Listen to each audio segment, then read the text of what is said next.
And we've known for some time that anti-racism was going to become more of a thing, you could say, here in Scotland, within the rhetoric of some of the politicians regarding systemic and structural inequalities, etc., or whether it be the EIS or the Education in Scotland publishing many anti-racist educational pieces from materials for schools, and even in universities, for example, where they have critical race theory and subjects such as that, which all come under the umbrella term of anti-racism.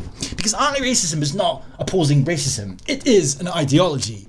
This is the Anti-Racist Educator. This is one of the websites that you can access via the EIS.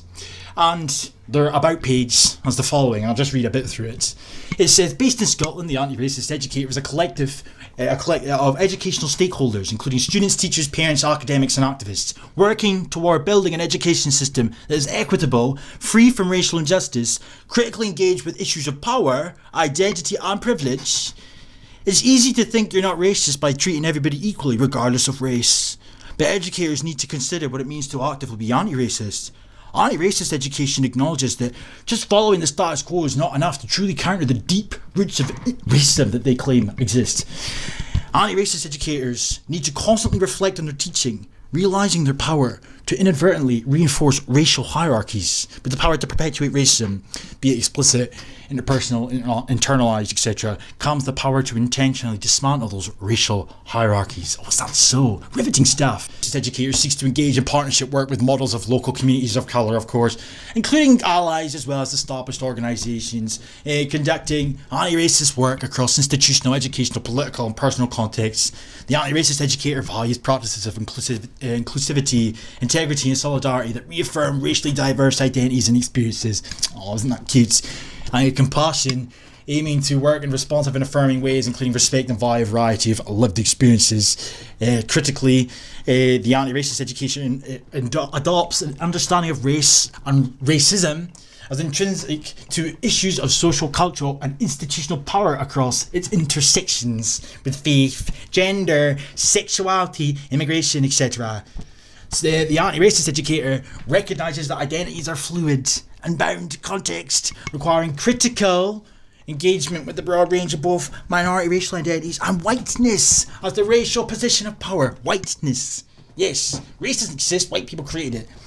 And disrupt racism and develop critical awareness, work with educators to develop critically cultural responsive pedagogies, raise educators' racial literacy by making critical understandings of race and anti-racism more accessible, so address explicit and implicit racial violence against racialised minorities in education. Racialised minorities, so again, whiteness, racialised minorities. So we racialised them, yeah, white people did that. And they want kids to be taught about it because white man bad.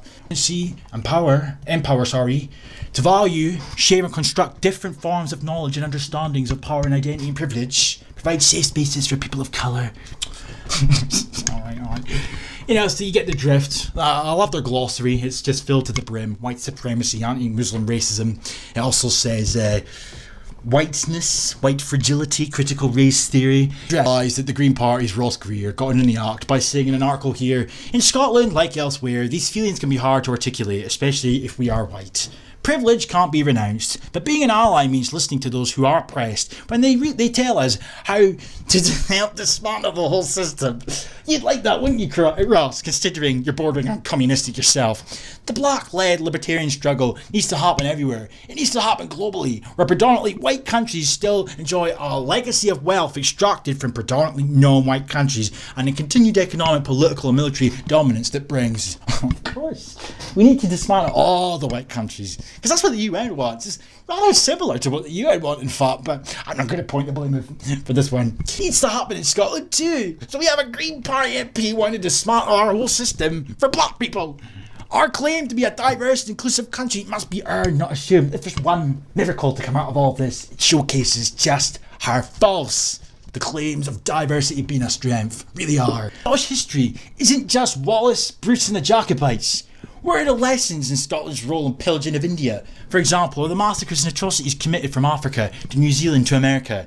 The UN has reprimanded us for the colossal curricular omission and the impact it has on our attitudes to race today. What do you mean on our attitudes to race today? You know, whether or not you choose to believe race doesn't exist or does exist, that doesn't negate from the fact that we're a fucking ethnicity that you people are trying to dismantle in order to incorporate an inclusion program for new Scots.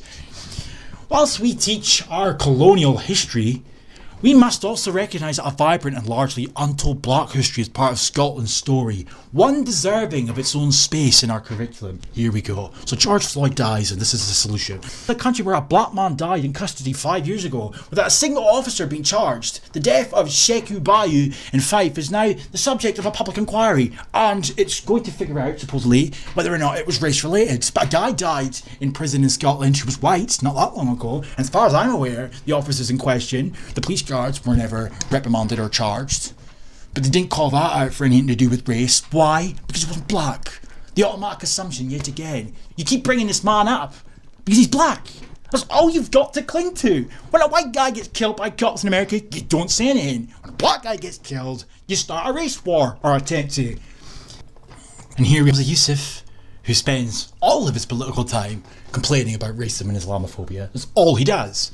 Proving my point, really, in the video that I made yesterday when talking about these people getting into positions of power to represent, and really represent, the same group he comes from. Or in this case though, they've collectivised into the BAME, so they encompass all of them now. The point remains the same, it's all he does. And now he's actively pushing for more Humza Yousafs. So he says, in Scotland, we value our diverse minority ethnic communities. You would say that, being one of them, wouldn't you? Anyway, the vital contribution they make and the important role they play in and enriching our country. Of course. You know, I love migrants coming to Scotland so they can enrich my country. Oh, that's a great sell, that one. The events in the US forced us to hold a mirror up to ourselves and confront the overt as well as the structural racism that exists within our society here in Scotland. Oh yes, the white supremacist structures that lurk around every corner. Here we go. Yeah. I said in recent days it's not enough to simply not be a racist. We must loudly and proudly be anti-racist by supporting our minority ethnic communities and condoning racism, hate and injustice where we find it. So every group but whites, you know? Well, it's just... Yuck, this guy crawls out the woodwork again. Lessons on racism from Scotland's shameful past. Okay. Last year I made the video for the Scottish Government titled, "We Are Scotland." I said that we are all part of the history and heritage of Scotland. One humanity, nothing less. Racists work to break that sense of belonging. Some do it with a knee, others do it with racist attitudes that limit opportunities. It's starting to seem like you people are just saying that in order to continue doing what you're doing. There is absolutely no acknowledgement for the fact that the ethnic makeup of Scotland has been relatively unchanged for hundreds and hundreds and hundreds and hundreds of years, and itself is a separate issue to links to a slave trade. That in itself is a separate issue entirely to links to yourself. You're not an ethnically Scottish person, you're a descendant of a slave. I'm sorry to break it to you, pal. That doesn't make you Scottish. That doesn't make you Scottish. 5% Scottish. You're an African, pal. Racists work to break the sense of belonging. No, you people are doing that. You're all destroying our sense of belonging by systematically eroding our claim to this land by pretending that there is no native Scot. Anybody can be Scottish. And why is that? To make people like yourself feel better. And others do it with racist attitudes that limit opportunities. That they're going to combat racist attitudes that limit opportunities by limiting opportunities for white people in order for black and ethnic minorities to get said jobs or whatever it may be. Great tactic. Graham Anti-White Campbell with his 2 cents. The man that wants to decolonise Scotland. The man that wants a no-racial identity because Scotland's built on the back of white supremacy apparently. But yeah, he comes over here with an English accent, dresses like a Jamaican and claims he's Scottish. But you do you, Graham, you do you. I think we are witnessing is the arrival at last of a black African Scottish and BAME political sensibility. It is a blackness emotional attached to the fate of our sisters and brothers in the African American community and desperate to do right here in Scotland. Understandably angry, hurt and frustrated at the murder of George Floyd. However, BLM activists say they're also tired at the lack of progress against daily racist abuse and discrimination they face in their daily lives in Scotland with all daily microaggressions from all those white supremacists, yeah? Oh, it's rampant, it's everywhere. Little daily. It's just such over-exaggerated bollocks, man. Ask them to define what they're talking about. Well, I didn't get the job, or somebody looked at me funny with a microaggression. A country where far too often people claim that it doesn't have a problem with racism. What I would argue is politicians and anybody politically minded like you do have a problem with racism, and you're intent on bringing it to the surface in this country by insisting that we are the problem. You don't shut the fuck up about racism and slavery. Every time I see you anywhere or hear you anywhere, all you're ever talking about is slavery and or racism. That's all you do. I think the problem might lie with you, pal. Why are you here? Petitioners have also written in their hundreds to demand renaming or amending the Merchant City street names after slave owners. Although my MSP said George Floyd Square might be an idea, I think that's maybe more appropriate in Minneapolis, where he was murdered after justice is done, which will be nothing to do with racism though, but you keep telling yourself that. Nevertheless, the new awareness of being raised and willingness to take action is a moment of opportunity to create a grassroots, people-led, anti-racist movement with Black Lives Matter at its heart. Anti-racist movement, anti-whites. That's really what it is. Whiteness theory, white privilege, white supremacy. Our system's built in the back of it. All needs to come down to achieve equality. It's really that simple. It's really that malevolent. It's really that insidious.